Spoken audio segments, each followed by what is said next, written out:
അന്ന് ഒരു ഞായറാഴ്ചയായിരുന്നു. ഫെബ്രുവരിയിലെ ഒരു സാധാരണ ഞായറാഴ്ച. എല്ലാ ഞായറാഴ്ചയും പോലെ കുർബാനയും അല്പം പരദൂഷണവും പിന്നെ മംഗളയിൽ ഒരു ചായയുമൊക്കെയായി ആ ദിവസം കടന്നുപോകും എന്ന് വിചാരിച്ച മേരിമാത ഇടവകയിലെ ട്രസ്റ്റിമാർക്ക് തെറ്റി. അവർക്കായി അന്ന് വികാരിയച്ഛൻ കാത്തുവച്ചിരുന്നത് ഒരു വൻ പണിയായിരുന്നു. അച്ഛൻ്റെ കയ്യിൽ നിന്നും പണി വാങ്ങുന്നത് ഇവർക്ക് ഒരു പുതിയ സംഭവമൊന്നുമല്ല. എന്നാൽ ഇതല്പം കടന്നുപോയി. ഈ 8ന്റെ പണി അത്യാവശ്യമായി വികാരിയച്ഛൻ ഒരു ട്രസ്റ്റി യോഗം വിളിച്ചു. എന്തിനായിരിക്കും ആ അടിയന്തര യോഗം വിളിച്ചത്? എന്തായിരിക്കും ആ 8ന്റെ പണി? കാണുക, പിതൃവേദി തിയേറ്റേഴ്സ് അവതരിപ്പിക്കുന്ന ഓഗ്മെന്റഡ് റിയാലിറ്റി ഡ്രാമ അടികപ്പിയാരെ കൂട്ടമണി.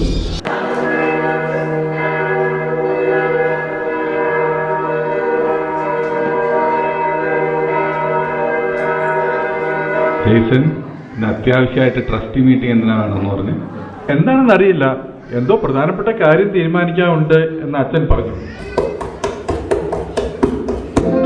ഇതെന്താ ആർണോൾഡ് ആകെ വിളറി വിളിച്ചിരിക്കുന്നല്ലോ. വല്ല വക്കീൽ നോട്ടീസോ മറ്റോ ആണോ? എന്താ വീട്ടിൽ ആർക്കെങ്കിലും എന്തെങ്കിലും? അയ്യോ അല്ല, ഇത് അതിലും വലിയ പണിയാ. എന്തേ, വല്ല പിരിവുമായി ബന്ധപ്പെട്ട കാര്യമാണോ? അത് തന്നെ, ഒരു പുതിയ ദുരിതം വരാൻ പോകുന്നു. പള്ളിക്ക് കാർ പാർക്കിംഗ് ഉണ്ടാക്കാൻ ഒരു പദ്ധതി. എങ്കിൽ അർണോൾഡ് ആ നോട്ടീസ് ഒന്ന് വായിച്ച്.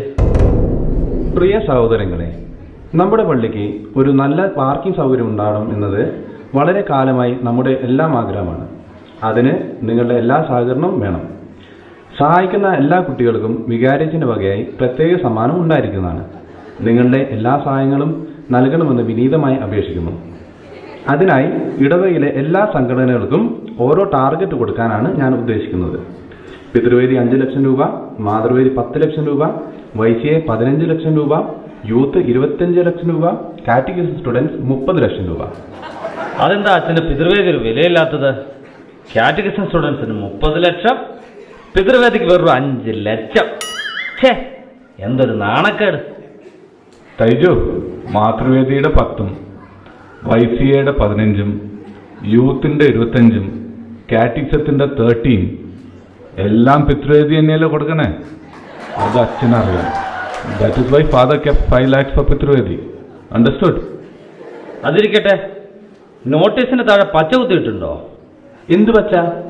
വികാരിയച്ഛൻ്റെ നോട്ടീസ് ആണെങ്കിൽ താഴെ പച്ച മഷി കൊണ്ട് ഒപ്പിട്ടില്ലെങ്കിൽ അത് നമ്മൾ സ്വീകരിക്കുന്ന പ്രശ്നമേ അല്ല. ഇതേ, അതൊക്കെ ഇവിടെ തന്നെ ഉണ്ട്. പച്ചമഷി ഇല്ലെങ്കിൽ പിന്നെ എന്ത് നോട്ടീസ്? ഈശോയെ, പണി പാലും വെള്ളത്തിലാണല്ലോ വരുന്നത്. അവനവൻ കുരുക്കുന്ന കുരുക്കഴിച്ചെടുക്കുമ്പം ഫ്രണ്ട്സ്, നമ്മളിവിടെ വെറുതെ ഇരുന്ന് വർത്തമാനം പറഞ്ഞിട്ട് കാര്യമില്ല. Round table meeting will not help. നമുക്ക് ഒരു പിരിവും കൂടി നടത്തിയാലോ? ആദർശ് എന്തായി പറയുന്നത്? പിരിവ് നടത്തി ഒരു പരുവായി. ഞെക്കിപ്പിഴിഞ്ഞാൽ ഏറല്ലാതെ ഇനി ഒന്നും കിട്ടാനില്ല. വേറെ എന്തെങ്കിലും മാർഗം ഉണ്ടെങ്കിൽ പറ. Kappa biryani will not work here. തൈജുവിന്റെ കപ്പ ബിരിയാണി കൊണ്ടൊന്നും നടക്കില്ല എന്നാണ് ആദർശ് ഉദ്ദേശിച്ചത്. വേറെ വല്ല വഴി ഉണ്ടെങ്കിൽ പറ. എന്നെ പഞ്ഞിക്കിടുകയാണെങ്കിൽ ഞാനൊരു ഐഡിയ പറയാം. ഒരു കുപ്പി പാല് ലേലം വിളിച്ചിട്ട് നമുക്ക് 6 ലക്ഷം കിട്ടി. അപ്പോ ഒരു കുപ്പി ബ്രാൻഡ് ലേലം വിളിച്ചാൽ ഒരു 12 ലക്ഷം നമുക്കുണ്ടാക്കാം. അതൊന്നും ശരിയാവില്ല ടൈജു. നടപടിയുള്ള വല്ല കാര്യവും പറ. പിന്നെന്താ ചെയ്യാ? നിങ്ങൾ തന്നെ പറ. അതവിടെ നിൽക്കട്ടെ. വാ കീറിയ ദൈവം വഴിയും കാണിച്ചു തരും എന്നല്ലേ? ഈ അച്ഛനെവിടെ പോയി? അച്ഛനെ കാണാനില്ലല്ലോ. ഇതിൽ വല്ല എന്തോ കാര്യമുണ്ടെന്നാണല്ലോ അച്ഛൻ പറഞ്ഞത്. എല്ലാവരും എത്തിയോ? ഞാൻ കുറച്ച് ലേറ്റായി. നമ്മുടെ ആ കാറ്റഗറിസ്റ്റിന് സ്ഥിരമായിട്ട് ലേറ്റായിട്ട് വരുന്ന ഒരു പയ്യനില്ലേ, അവനിട്ടൊരു ഡോസ് കൊടുക്കുമായിരുന്നു. അവൻ്റെ അപ്പനോട് ഞാൻ വരാൻ പറഞ്ഞിട്ടുണ്ട്. അവനൊന്ന് ശരിയാക്കണം. അച്ഛനെന്താ പ്രധാനപ്പെട്ട കാര്യം ഡിസ്കസ് ചെയ്യണമെന്ന് പറഞ്ഞിരുന്നല്ലോ, അതെന്താ? അത് നമുക്ക് അത്യാവശ്യമായി ഒരു കപ്പിയാരെ അപ്പോയിന്റ് ചെയ്യണം. നമ്മുടെ കപ്പിയാരുടെയൊക്കെ ജോലി ചെയ്യണം. മാത്രമല്ല പള്ളിയുടെ സേഫ്റ്റിയും സെക്യൂരിറ്റിയും ഒക്കെ നോക്കണം. പിന്നെ അത്യാവശ്യം പിരിവും നടത്തണം. അങ്ങനെയുള്ള ഒരാളെയാണ് നമുക്ക് വേണ്ടത്. ഞാൻ 1-2 പേരോട് വരാൻ പറഞ്ഞിട്ടുണ്ട്. ആരെങ്കിലും വരുമോ എന്ന് നോക്കാം. ഇന്റർവ്യൂ ആണോ അച്ഛാ? ഇന്റർവ്യൂ തന്നെയാണ്. പക്ഷെ ഞാനുണ്ടാവില്ല, നിങ്ങൾ തന്നെ നോക്കണം. എനിക്ക് അത്യാവശ്യമായിട്ട് ധർമാരം വരെ ഒന്ന് പോകണം. അല്ല, അച്ഛനും കൂടെ ഉണ്ടായിരുന്നെങ്കിൽ നന്നായിരുന്നു. അതുകൊണ്ടാ. അയ്യോ, എനിക്ക് അത്യാവശ്യമായിട്ട് പോകണം, പോകാതെ പറ്റില്ല. നമ്മുടെ കപ്പ്യാരുടെ കാര്യത്തെ കഴിഞ്ഞ് ഇമ്പോർട്ടൻ്റ് ആണോ? അതല്ല ടേജു ചേട്ടാ. അയ്യോ, എനിക്ക് പോകാതെ പറ്റില്ല. അവിടെ ഒരു ഷോർട്ട് പുട്ട് മത്സരം നടക്കുന്നുണ്ട്. അത് ഞാൻ തന്നെ ഉദ്ഘാടനം ചെയ്യണമെന്ന് അവർക്ക് ഒരേ നിർബന്ധം. എനിക്ക് പോകാതെ പറ്റില്ല. അച്ഛൻ ആരോടായിരിക്കും വരാൻ പറഞ്ഞിരിക്കുന്നത്? നമ്മുടെ ഇടവക്കാരെങ്കിലും ആയിരിക്കുമോ? അച്ഛൻ പറഞ്ഞാൽ നമ്മുടെ ഇടവക്കാരും വരാനുള്ള വഴിയില്ല. പുറത്തുള്ള ആരെങ്കിലും ആയിരിക്കാനേ ചാൻസ് ഉള്ളൂ. നീ വല്ല ഹിന്ദിക്കാരും നാഗ്പൂരിൽ നിന്നെങ്ങാനും ആണോ? ആരോ ഒരാൾ വരുന്നുണ്ടെന്നും തോന്നുന്നല്ലോ. വെളുത്ത ഷർട്ടുമുണ്ടൊക്കെയാണ് വേഷം. കണ്ടിട്ട് ലക്ഷണമത്തെ കപ്പ്യാരാണെന്ന് തോന്നുന്നു. ആരാ? എന്താ വന്നേ? എൻ്റെ പേര് കീലേരി മത്തായി. ഇവിടെ കപ്പ്യാരുടെ ഒരു വേക്കൻസി ഉണ്ടെന്ന് അറിഞ്ഞു വന്നതാ. ഇരിക്കൂ. ഞങ്ങൾ ഈ ഇടവകയിലെ ട്രസ്റ്റിമാരാണ്. താങ്കളോട് ചില ചോദ്യങ്ങൾ ചോദിക്കും. ദയവായി അതിനറിയാവുന്ന രീതിയിൽ ഉത്തരം പറയുക. ഇതിനു മുമ്പ് കപ്പ്യാരുടെ ജോലി ചെയ്തിട്ടുണ്ടോ? ഉണ്ട് സാർ. ഇവിടെ തൊട്ടടുത്തുള്ള സെന്റ് തോമസ് പള്ളിയിൽ കപ്പ്യാരായിട്ട് ജോലി ചെയ്തിരുന്നത് ഞാനാണ്. അവിടെ ലേഖനം ഒക്കെ വായിച്ചിരുന്നതും ഞാൻ തന്നെ. ഓ, വെരി ഗുഡ്. എന്നാൽ ഒരു ലേഖന ഭാഗം താങ്കളൊന്ന് വായിച്ചു കേൾപ്പിക്കൂ. തീർച്ചയായും. വിശുദ്ധ പൗലോസ് ലീഹ കുറെ ഇന്ത്യക്കാർക്ക് എഴുതിയ 2ാം ലേഖനം. ഓ, കുറെ ഇന്ത്യക്കാർക്ക് എഴുതിയ ലേഖനം അല്ലടോ, കുറെ ഇന്ത്യക്കാർക്ക് എഴുതിയ ലേഖനമാണ്. തന്നെയൊക്കെ എങ്ങനെ കപ്പ്യാരാക്കും? ഓ, തനിക്ക് വേറെ എന്ത് പണി അറിയാം? സാർ, ഞാൻ നന്നായി പാട്ട് പാടും. അത് വേണ്ട. അതിനിവിടെ ജോബിയും ജോർജും ഒക്കെ ഉണ്ട്. വേറെ എന്തറിയാം? ഞാനൊരു നല്ല കുക്ക് കൂടിയാട്ടോ. നല്ല കപ്പ ബിരിയാണിയും ബീഫും ഒക്കെ ഉണ്ടാക്കാൻ അറിയാം. ആ, അത് വേണ്ട, അത് വേണ്ട. അതിനിവിടെ ഞാനും ആന്റണിയൊക്കെ ഉണ്ട്. ഇനി താനത് ഉണ്ടാക്കിയിട്ട് വേണം ഞങ്ങളുടെ ജോലി പോകാൻ. എടോ, തനിക്ക് മണി അടിക്കാൻ അറിയാമോ? അത് പിന്നെ ചോദിക്കാനുണ്ടോ? സെന്റ് തോമസിലെ വികാരി അച്ഛനെ ഞാൻ സ്ഥിരം മണി അടിക്കുമായിരുന്നു. അച്ഛനെ മണി അടിക്കാൻ ഞങ്ങളൊക്കെ ഉണ്ട്. തനിക്ക് കൂട്ടമണി അടിക്കാൻ അറിയാമെന്നാണ് ചോദിച്ചത്. എടോ, ഇത് തനിക്ക് പറ്റുന്ന പണിയല്ല. താൻ സ്ഥലം വിട്ടോ. ഞങ്ങൾ വേറെ ആളെ നോക്കിക്കോളാം. ഇതിപ്പോ വലിയ പുകിലായല്ലോ. കപ്പ്യാര് ചെയ്യുന്ന പണിക്കൊക്കെ ഇവിടെ വേറെ ആളുണ്ടല്ലോ. പിന്നെ എന്തിനാ നിങ്ങൾ വേറെ ഒരാളെ അന്വേഷിക്കുന്നത്? എനിക്ക് വേറെ പണിയുണ്ട്, ഞാൻ പോവാ. അല്ല, അയാൾ പറഞ്ഞതിലും കാര്യമുണ്ട്. ഇവിടെ എല്ലാ കാര്യങ്ങളും ചെയ്യാൻ ആളുണ്ട്. പിന്നെ എന്തിനാ നമുക്കൊരു കപ്പ്യാര്? ആർണോൾഡ്, ഇത് മാത്രമല്ല കപ്പ്യാരുടെ പണി. നമ്മുടെ പള്ളിയുടെ സേഫ്റ്റിയും സെക്യൂരിറ്റിയും ഒക്കെ നോക്കാൻ കൂടി പറ്റിയ ഒരാളെയാണ് വേണ്ടത്. ശരി, എന്നാൽ ഇനി അങ്ങനെ ആരെങ്കിലും വരുമോ എന്ന് നോക്കാം.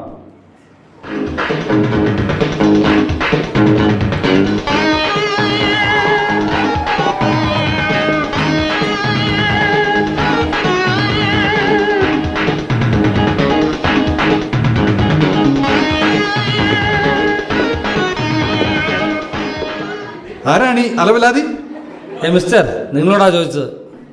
Look mister, I'm not അലവലാതി. പിന്നെ ഞാൻ ജാക്സൺ അല്ലടാ, ന്യൂട്ടൺ അല്ലടാ, ജോക്കർ അല്ലടാ, വാക്കുമില്ലടാ, സ്റ്റാറുമല്ലടാ, ഒന്നുമല്ലടാ. എന്നാലും നാട്ടാരെ, എന്നാട്ടിൽ ഞാൻ രാജാ, മത്താരെ, കിക്കാനെ, മച്ചാനെ. സ്റ്റോപ്പ്. താൻ എന്തിനാ വന്ന്? ഇവിടെ പള്ളിയുടെ സേഫ്റ്റിയും സെക്യൂരിറ്റിയും ഒക്കെ നോക്കാൻ കഴിവുള്ള ഒരാളെ കപ്പ്യാരായി നോക്കുന്നു എന്ന് കേട്ടല്ലോ. ഞാൻ ആ ജോലിയിൽ അതിവിദഗ്ധനാണ്. ഹുവായു, എവിടെയോ കണ്ട് നല്ല പരിചയം. ഞാൻ പവനായി. മുമ്പ് ഒരു വാടക കൊലയാളിയായിരുന്നു. ഏത്? നമ്മുടെ അനന്തൻ നമ്പ്യാരുടെ? അത് തന്നെ. Look mister, I was A professional killer. ഇന്ത്യക്ക് അകത്തും പുറത്തും പ്രമാദമായ പല കൊട്ടേഷനുകളും ഞാൻ ഏറ്റെടുത്തിട്ടുണ്ട്. ബെയ്റൂട്ടിലേക്ക് ഒരു ഓപ്പറേഷന് പോകുന്നതിന് തൊട്ടു മുമ്പ് മിസ്റ്റർ അനന്തൻ നമ്പ്യാർ എന്നെ ഒരു വർക്ക് ഏൽപ്പിച്ചിരുന്നു. ഓ, അത് ശരി. ദാസനെന്നും വിജയനെന്നും പേരുള്ള 2 അലവലാതി CID-മാരെ തട്ടാൻ ഉള്ള ഒരു quotation. You mean CID from Tamil Nadu? പക്ഷേ അവന്മാരെന്നെ പഞ്ഞിക്കിട്ടു. ചെന്നൈയിൽ ഒരു ടവറിന്റെ മുകളിൽ വെച്ച് ഞാൻ അവരുമായി ഏറ്റുമുട്ടി താഴെ വീണു. പവനായി ശവമായി എന്നൊക്കെ നിങ്ങൾ കേട്ടിട്ടുണ്ടാവും. എന്നിട്ട് ശവമായില്ലേ? ഇല്ല, ഞാൻ തല നാരിഴയ്ക്ക് രക്ഷപ്പെട്ടു. അതോടെ ആ പണി നിർത്തി. പിന്നീട് വട്ടായിലച്ചന്റെ ധ്യാനവും കൂടി പവനായി ഒരു കുഞ്ഞാടായി. എന്താണ് ഈ സൂട്ട് കേസിനുള്ളിൽ? ലുക്ക് മിസ്റ്റർ, ഇത് ഒരു പെട്ടിയല്ല, ഒരു കാലത്ത് AK-47, ultra modern machine gun, Malappuram കത്തി, അമ്പും വില്ലും ഒക്കെ കൊണ്ടു നടന്നിരുന്ന ഒരു പെട്ടിയാണ്. ഇന്ന് അതിനോടൊപ്പം കുർബാന പുസ്തകം, ചെറിയ ഓപ്പീസ്, വലിയ ഓപ്പീസ്, കുരിശിന്റെ വഴി, ഇതിന്റെയൊക്കെ പുസ്തകങ്ങളാണ്. എല്ലാം ഞാൻ സമാധാന പാലനത്തിനായി ഉപയോഗിക്കുന്നു. ഇതെന്താണ് കുറെ പത്രക്കടലാസുകൾ? You use newspaper to kill people? അത് പത്രമൊന്നുമല്ലടോ, പ്രഭാഷണമാണ്, പ്രഭാഷണം. ചേട്ടാ, നമുക്ക് ഈ വെടിയും പടയും ഒന്നും വേണ്ട. പള്ളിയുടെ സേഫ്റ്റിയും സെക്യൂരിറ്റിയും ഒക്കെ നോക്കാൻ പറ്റുന്ന ഒരു നല്ല കപ്പിയായാണ് ഞങ്ങൾ അന്വേഷിക്കുന്നത്. ശരി, സമ്മതം. ഞാൻ എന്നാണ് ജോയിൻ ചെയ്യേണ്ടത്? കൊട്ടേഷൻ പണി നിർത്തിയതിനു ശേഷം ഒരു ജോലിയില്ലാതെ ജീവിക്കാൻ വലിയ പ്രയാസമാണ്. പണ്ട് കൊല്ലും കൊലയും ഉണ്ടായിരുന്ന കാലത്ത് ഇഷ്ടം പോലെ കാശുണ്ടായിരുന്നു. ഇന്ന് അരപ്പട്ടിണിയാണ്. ഈ ജോലി എനിക്ക് തന്നെ വേണം സാറന്മാരെ. അതിനു മുമ്പ് ഒരു ചെറിയ ഇന്റർവ്യൂ ഉണ്ട്. അത് പാസ്സായാൽ ഉടനെ ജോയിൻ ചെയ്യാം. ഞങ്ങൾ ഈ ഇടവകയിലെ ട്രസ്റ്റിമാരാണ്. ഞങ്ങൾ ചോദിക്കുന്ന ചോദ്യങ്ങൾക്ക് കൃത്യമായ ഉത്തരം പറയുക. ടൈജു, സ്റ്റാർട്ട്. മിസ്റ്റർ പവനായി, നിങ്ങൾക്ക് ഈ ജോലി കിട്ടിയെന്ന് വിചാരിക്കുക. ഈ ജോലി കിട്ടിയോ? ഓ അല്ലടോ, ജോലി കിട്ടിയെന്ന് സങ്കല്പിക്കുക. ശരി, സങ്കല്പിച്ചു. ഇവിടെ ഒരു ചെറിയ തീപിടുത്തം നടന്നു എന്ന് കരുതുക. സേഫ്റ്റിയുടെ ചുമതലയുള്ള താങ്കൾ എന്ത് ചെയ്യും? അയ്യോ സാർ, തീപിടുത്തമോ? അല്ലടോ, തീപിടുത്തം ഉണ്ടായി എന്ന് സങ്കല്പിച്ചാൽ മതി. താൻ എന്ത് ചെയ്യും? എന്ത് ചോദ്യമാണ് സാർ ഇത്? ഞാൻ ഒരു ബക്കറ്റിൽ വെള്ളം പിടിച്ച് ഒഴിച്ച് തീ കെടുത്തു. ഓക്കെ, താൻ നോക്കുമ്പോൾ ആ പൈപ്പിൽ വെള്ളമില്ല എന്ന് സങ്കല്പിക്കുക. എന്ത് ചെയ്യും? വളരെ എളുപ്പമല്ലേ. ഒട്ടും സമയം കളയാതെ ഞാൻ ഫോൺ എടുത്ത് ഫയർ സ്റ്റേഷനിൽ വിളിച്ച് വിവരം പറയാം. ശരി, താൻ ഫോൺ വിളിക്കാൻ നോക്കിയപ്പോൾ ഫോണിന് ചാർജ് ഇല്ല എന്ന് വിചാരിക്കുക. എന്ത് ചെയ്യും? സാർ, ഞാൻ എപ്പോഴും ഫോൺ ഫുൾ ചാർജിലാണ് വെക്കുക. അതുകൊണ്ട് ചാർജ് ഉണ്ടാവും സാർ. എടോ, ചാർജ് ഇല്ല എന്ന് വിചാരിക്കാനല്ലേ പറഞ്ഞുള്ളൂ. ഓ ശരി സാർ. ഞാനൊരു ഓട്ടോ പിടിച്ച് നേരെ ഫയർ സ്റ്റേഷനിൽ ചെന്ന് അവരോട് കാര്യം പറയും. ഓക്കെ, അന്ന് ഓട്ടോ സമരമാണെന്ന് സങ്കല്പിക്കുക. താൻ എന്ത് ചെയ്യും? സാർ, എന്താണ് സാർ ഇങ്ങനെ ആയാൽ വലിയ കഷ്ടമാണല്ലോ. എടോ, തന്നോടങ്ങ് സങ്കല്പിക്കാനല്ലേ പറഞ്ഞുള്ളൂ. സോറി സാർ, ഞാൻ മറന്നുപോയി. ഞാൻ വേഗത്തിൽ ഓടി ഫയർ സ്റ്റേഷനിൽ ചെല്ലും, അവരോട് കാര്യം പറയും. താൻ ഫയർ സ്റ്റേഷനിൽ ചെല്ലുമ്പോൾ അവിടെ ആരുമില്ല. ഓഫീസ് അടഞ്ഞു കിടക്കും. താൻ എന്ത് ചെയ്യും? സാർ, ഇത് വളരെ വളരെ കഷ്ടമാണ് സാർ. ഒരു തീപിടുത്തമുണ്ടായാൽ രക്ഷിക്കാനുള്ള എല്ലാ മാർഗങ്ങളും ഇല്ലാതാക്കിയല്ലോ. അയ്യോ എടോ, താനങ്ങ് സങ്കല്പിച്ചാൽ മതി. സാർ, ജോലി കിട്ടിയെന്ന് സങ്കല്പിക്കാൻ പറഞ്ഞു, ഞാൻ സങ്കല്പിച്ചു. തീപിടുത്തം ഉണ്ടായി എന്ന് സങ്കല്പിക്കാൻ പറഞ്ഞു, ഞാൻ സങ്കല്പിച്ചു. ഫോൺ വർക്ക് ചെയ്യുന്നില്ല എന്ന് സങ്കല്പിക്കാൻ പറഞ്ഞു, അതും ഞാൻ സങ്കല്പിച്ചു. ഓട്ടോ സമരമാണെന്ന് സങ്കല്പിക്കാൻ പറഞ്ഞു, അതും. ഇത്രയും ഒക്കെ ആയ സ്ഥിതിക്ക് ഇടി വെട്ടി ഒരു മഴ പെയ്തു എന്ന് ഞാനങ്ങ് സങ്കല്പിക്കും. എൻ്റെ സാറേ, ഒന്ന് ഇറങ്ങിപ്പോടും. തനിക്കിവിടെ ജോലിയില്ല. ഇതിലും താൻ പഴയ കൊട്ടേഷൻ പണിക്ക് പോകുന്നത് തന്നെ. എന്നാലും നീയൊക്കെ നിന്റെ സൗകര്യത്തിന് പറ്റിയ ആളെ നോക്ക്. വെറുതെ മനുഷ്യനെ മെനക്കെടുത്താൽ ഓരോ ഉടായ്പം കൊണ്ട് ഇറങ്ങിക്കോളും. പിന്നെ പവനായി പണി പഠിപ്പിക്കാൻ താനൊന്നും വളർന്നിട്ടില്ല കേട്ടോ. എന്തൊക്കെയായിരുന്നു? അൾട്രാ മോഡേൺ മെഷീൻ ഗൺ, ചെറിയ ഓഫീസ്, വലിയ ഓഫീസ്, അങ്ങനെ പവനായി വീണ്ടും ശവമായി. അച്ഛൻ പറഞ്ഞ രണ്ടുപേരും സ്വാഹ. ഒരു 1.5 പണിയായിപ്പോയി. ഇനി തെണ്ടി തിരിഞ്ഞ് ആരെങ്കിലും വന്നാ ഭാഗ്യം. ആറിനുണ്ട്, ഇതേ നോക്കിയേ, ആരോ വരുന്നുണ്ട്. കണ്ടിട്ടൊരു പിച്ചക്കാരനാണെന്ന് തോന്നുന്നു. ഇനി അതിന്റെ കുറവ് കൂടിയേ ഉള്ളൂ. ചേട്ടാ, വല്ലതും തന്നെ. എന്തെങ്കിലും കഴിച്ചിട്ട് 2 ദിവസമായി.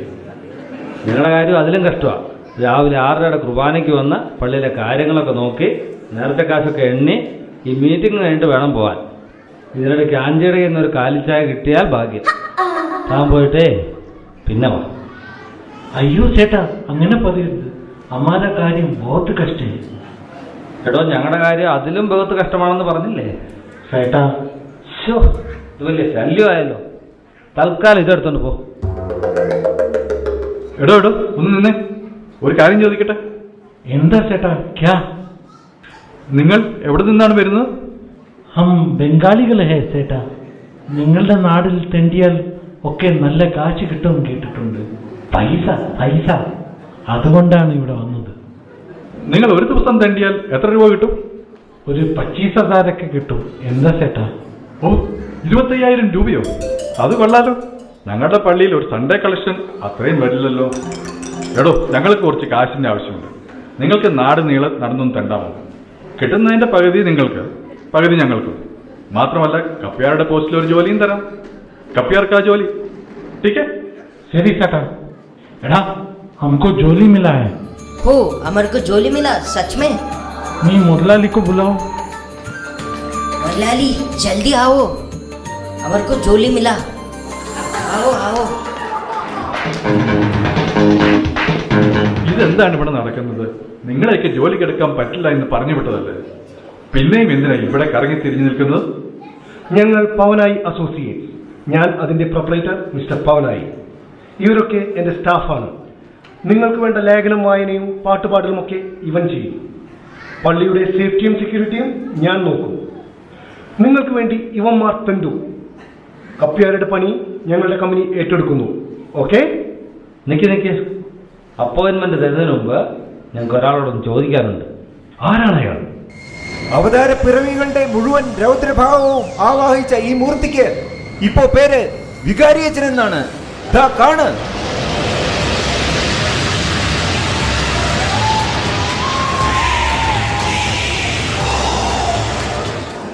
അച്ഛാ, ഇവരെയാണ് നമ്മൾ അപ്പോയിന്റ് ചെയ്യാൻ തീരുമാനിച്ചിരിക്കുന്നത്.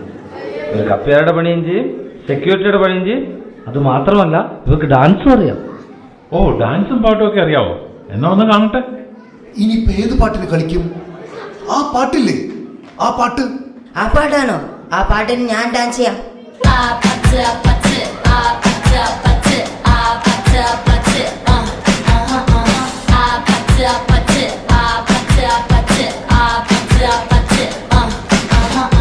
എടോ വേണ്ട വേണ്ട, ഈ മാതിരി തട്ടുപൊളിപ്പൻ ഡാൻസ് ഒന്നും കളിച്ച് ഇവിടെ കപ്പ്യാരാകാമെന്ന് വിചാരിക്കണ്ട. ഇവിടെ തനിക്ക് ജോലി വേണമെങ്കിൽ ഒരു നല്ല ഭക്തി ഗാനത്തിന് ഡാൻസ് കളിക്കണം. അതും ഞാൻ എഴുതിയൊരു പാട്ടിനാണെങ്കിൽ നന്നായിരിക്കും.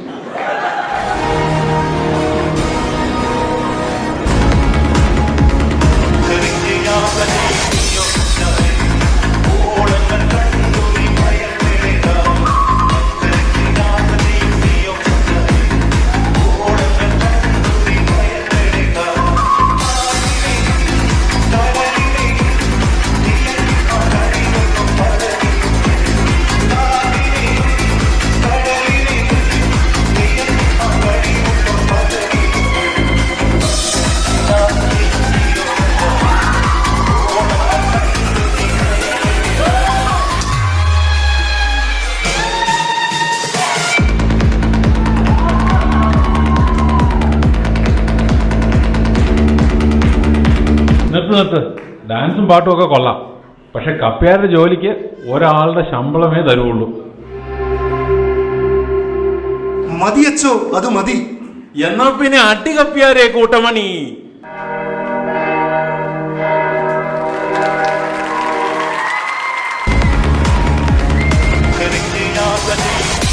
Kar